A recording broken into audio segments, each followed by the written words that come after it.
First A vector B vector value கண்டுபிடிங்க. A vector யார் நியூமரேட்டர்ல இருக்கிறது. ஃபார்முலா என்னது? ப்ளஸ் வந்தா மைனஸ் போடணும், மைனஸ் வந்தா அப்படியே எழுதலாம். அப்போ என்னது? Numerator value 5. 5 cap minus 4j cap plus 6k cap.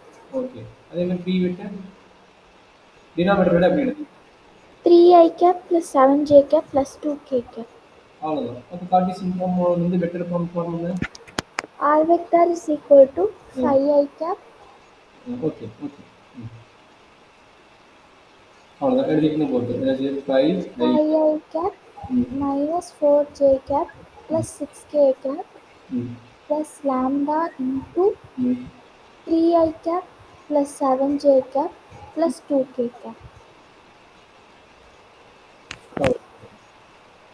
So நம்மளுக்கு ஒரே ஒரு equation, but different type of question எப்படி சால்வ் பண்ணுறதுன்னு நம்ம 3 to 7 வரைக்கும் நம்ம கொடுத்துருக்கோம்.